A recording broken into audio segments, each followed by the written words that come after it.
आज गुजरात में होगा बीजेपी सरकार का शपथ ग्रहण। भूपेंद्र पटेल दूसरी बार लेंगे मुख्यमंत्री पद की शपथ।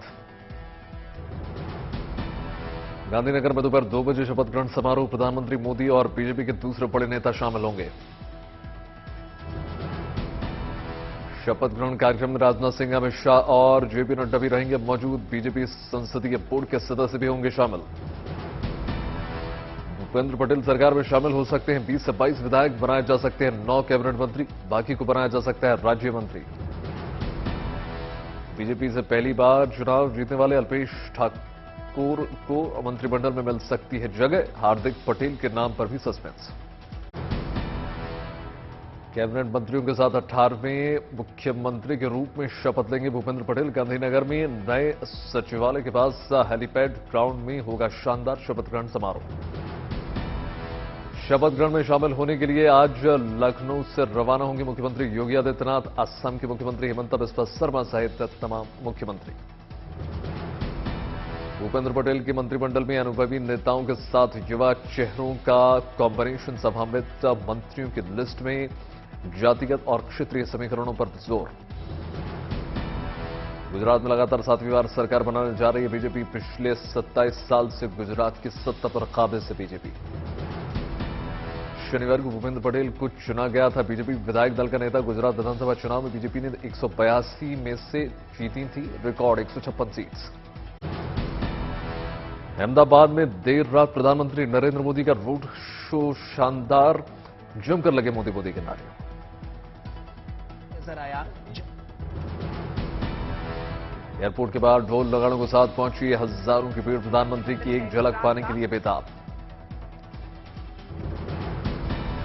प्रधानमंत्री ने स्वीकार किया लोगों का अभिवादन। कई किलोमीटर तक सड़क किनारे तिरंगे के साथ खड़े नजर आए लोग। भूपेंद्र पटेल और राज्यपाल ने एयरपोर्ट पर किया प्रधानमंत्री का स्वागत। रोड शो के बाद गांधीनगर के लिए रवाना। मोदी की मौजूदगी में आज शपथ लेंगे भूपेंद्र पटेल। शपथ ग्रहण को मेगा शो बनाने की पूरी तैयारी है। आज हिमाचल प्रदेश में हो सकता है सुखविंदर सिंह सुक्खू के मंत्रिमंडल का विस्तार। 10 और मंत्रियों को मिल सकती है कैबिनेट में जगह। सुखविंदर सिंह और मुकेश अग्निहोत्री के मुख्यमंत्री और डिप्टी सीएम बनने के बाद मंत्रिमंडल में हमीरपुर ऊना की दावेदारी खत्म। कांगड़ा से सुधीर शर्मा, चंद्र कुमार और संजय रत्न मंत्री पद के दावेदार। आशीष बुटेल के नाम पर भी चर्चा। शिमला से विक्रमादित्य सिंह, अनिरुद्ध सिंह, रोहित ठाकुर मंत्री पद की दौड़ में शामिल। नंदलाल और कुलदीप सिंह राठौर की भी दावेदारी। मुख्यमंत्री बनने के बाद बोले सुखविंदर सिंह सुक्खू, जनता से किए वायदे को पूरा करने की प्राथमिकता होगी। किसी भी तरह की गुटबाजी से इनकार किया। महाराष्ट्र को प्रधानमंत्री मोदी ने सौंपी 75,000 करोड़ की सौगात। नागपुर में कई योजनाओं का उद्घाटन। नागपुर में प्रधानमंत्री मोदी ने देश की 6ठी वंदे भारत को दिखाई हरी झंडी। बिलासपुर तक जाएगी ट्रेन। मोदी ने नागपुर में किया मेट्रो फेज 1 का लोकार्पण। ट्रेन से सफर किया, खुद कटाया टिकट। फ्रीडम पार्क से खपरी तक मेट्रो में किया सवार। छात्रों से मुलाकात। नागपुर शिरडी के बीच भारत के सबसे लंबा एक्सप्रेसवे समृद्धि महामार्ग के पहले चरण का उद्घाटन। 701 किलोमीटर लंबा है पूरा एक्सप्रेसवे। प्रधानमंत्री मोदी ने नागपुर एम्स का भी किया शुभारंभ। कहा आसपास के इलाकों को होगा फायदा।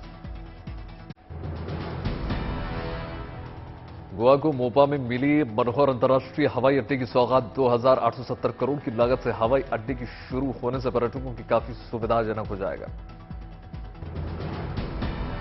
गोवा में विश्व आयुर्वेदिक कांग्रेस के समापन समारोह में प्रधानमंत्री मोदी का संबोधन। 3 राष्ट्रीय आयुष संस्थानों का उद्घाटन किया।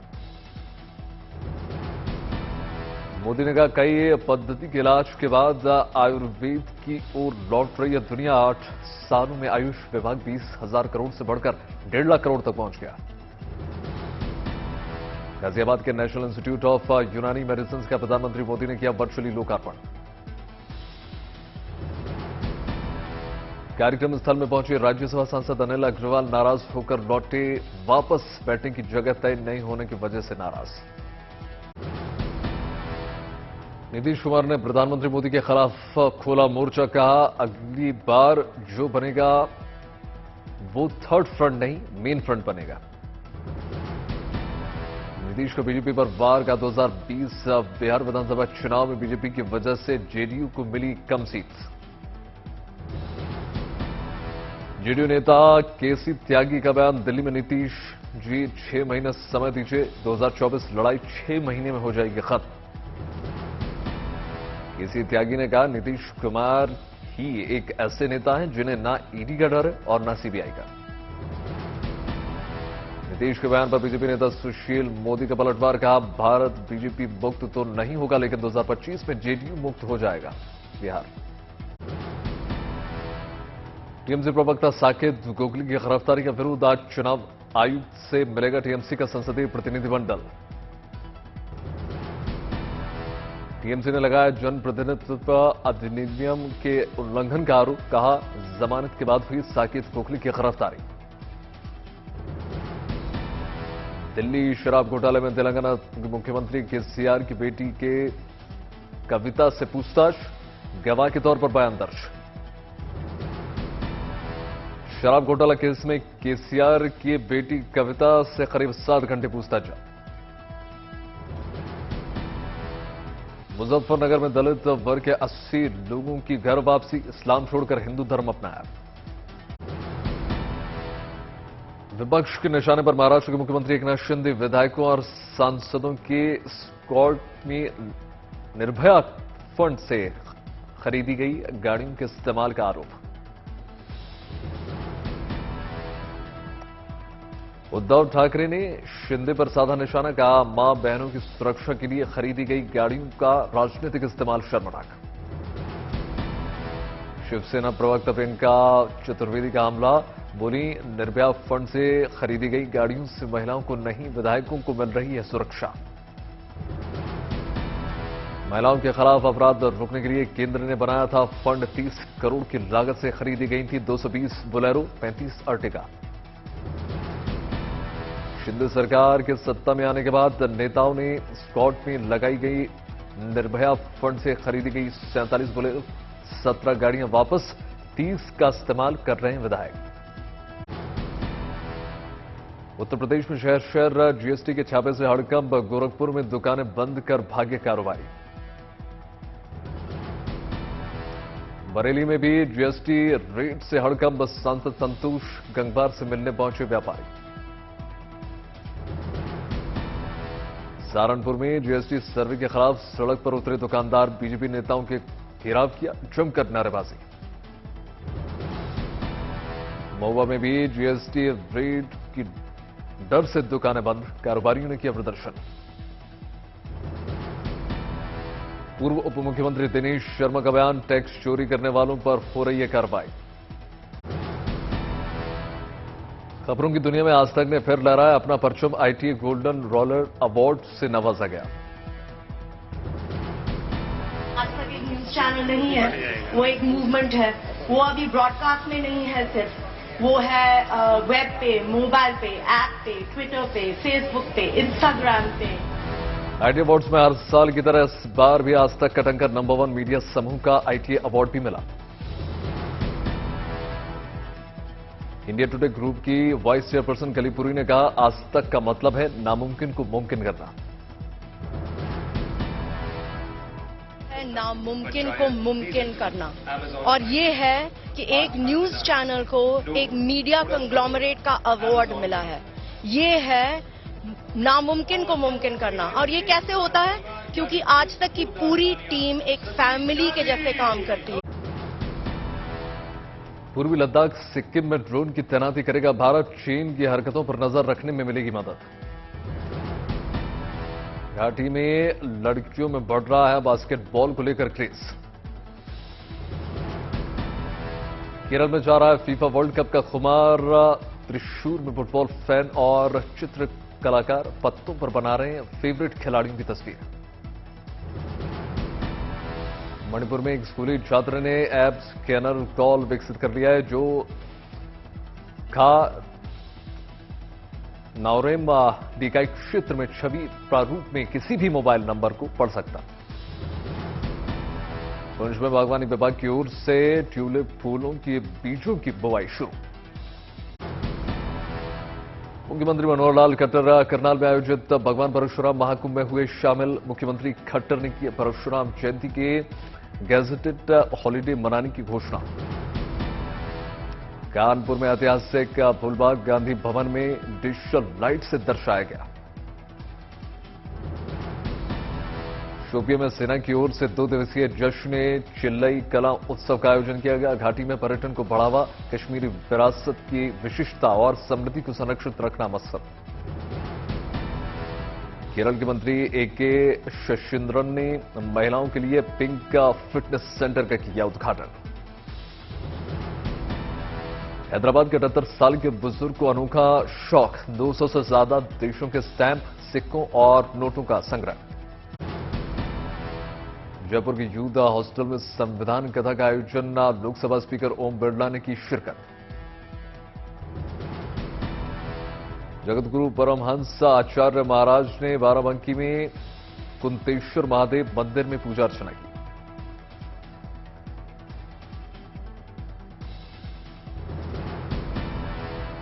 मध्य प्रदेश के रायसेन में विश्व को ऊर्जा देने वाले ओशो आचार्य रजनीश का 91वां जन्मोत्सव उनके अनुयायियों ने बड़ी धूमधाम के साथ और हर्षोल्लास के साथ मनाया। ओशो की याद में जापान की शिष्या ने हिंदी में गाना गाया। तमिलनाडु के राज्यपाल आर.एन. रवि ने महाकवि सुब्रमण्यम भारती की 141वीं जयंती पर पुष्पांजलि अर्पित की, श्रद्धांजलि दी। कहा, तमिल और संस्कृत ने अपनी समृद्ध विरासत के साथ भारत की दूसरी भाषाओं को भी समृद्ध किया। 14वीं शताब्दी के सूफी संत मखदूम फकीर अली माहिम के सम्मान में मुंबई में माहिम मेले का आयोजन। भारी संख्या में पहुंच रहे लोग। माहिम दरगाह में है सूफी संत की कब्र। लखनऊ में प्रदूषण रोकने के लिए छात्रों ने बनाई smart car. Dust filtration system वाली पहली कार को पेटेंट कराने की तैयारी। केरल के कोटायम में बाजारों में चहल पहल, लोगों ने की क्रिसमस की खरीदारी शुरू। मथुरा में शीतलहर के मद्देनजर बाजार में लगी खर्म कपड़ों का मेला। भगवान के लिए तरह तरह के बिक रहे हैं खर्म कपड़े। करनाल में गर्मी जगह नहीं बची तो छत को फूलों के बगीचे में कर दिया तब्दील। 5000 गमलों में लगाए फूल पौधे। विदेशों तक भी गूंजी फूलों की बगीचे की गूंज। मथुरा में विश्व विकलांग सप्ताह का समापन। विशेष रूप से सक्षम व्यक्तियों ने कार्यक्रम में भाग लिया। दिल्ली के ओखला में बच्चों के लिए खास कॉमिक कॉन मेले का आयोजन। दुनिया भर के बच्चों के फेवरेट कैरेक्टर से मौजूद बच्चों ने जमकर मस्ती की। भुवनेश्वर में राष्ट्रीय स्तर का डॉग शो आयोजित। 400 से अधिक कुत्तों ने लिया भाग। शाहरुख खान की फिल्म पठान का पहला टाइटल ट्रैक का बेशरम रंग आज होगा रिलीज। फिल्म पठान 25 जनवरी 2023 को हिंदी समेत तमिल और तेलुगु में रिलीज होने जा रही है। बांग्लादेश के खिलाफ टेस्ट सीरीज के लिए टीम इंडिया में बदलाव। चोट के कारण तीसरे वनडे से बाहर रहने वाले रोहित शर्मा पहले टेस्ट से भी बाहर। बिहार के मुजफ्फरपुर में कैदी चाय वाला दुकान बना आकर्षण का केंद्र। दुकान को लॉकअप की तरह डिजाइन किया। मुंबई पुणे एक्सप्रेसवे पर छात्रों से भरी बस पलट गई। हादसे में 2 लोगों की गई जान, करीब 50 घायल। खोपोली के पास ड्राइवर के हाथ से बेकाबू होकर बस पलटी। पिकनिक मनाने आए थे मुंबई के चेंबर इलाके के एक कोचिंग के छात्र। बस में सवार थे 48 छात्र और 2 शिक्षकों सहित कुल 52 लोग। स्थानीय लोगों की मदद से चला रेस्क्यू ऑपरेशन। नजदीकी अस्पताल में भर्ती करवाए गए घायल। थीम पार्क में पिकनिक बनाकर चैंबूर लौटते वक्त हुआ भीषण हादसा। राजस्थान के बाड़मेर में बलोतरा पचपरदा हाईवे पर ट्रेलर और ट्रैक्टर में भिड़ंत। सड़क पर पलटने के बाद ट्रैक्टरों में लग गई आग।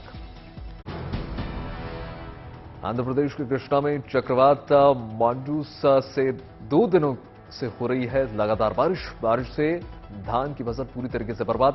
हजारों एकड़ धान की फसल जलमग्न। उत्तर प्रदेश के कानपुर में ठंड का प्रकोप लगातार जारी। छाया घना कोहरा, जिसके कारण देर से चल रही है ट्रेन। मुंबई में जहरीली हो रही है हवा। AQI में वायु गुणवत्ता खराब श्रेणी में हुई शामिल। तिरुपति में चक्रवात के प्रभाव से लगातार हो रही है बारिश से तिरुमाला में कई पेड़ उखड़कर सड़क पर गिर गए। राष्ट्रीय राजधानी दिल्ली में वायु गुणवत्ता बहुत खराब श्रेणी में हुई शामिल, धुंध में खोया सिग्नेचर ब्रिज।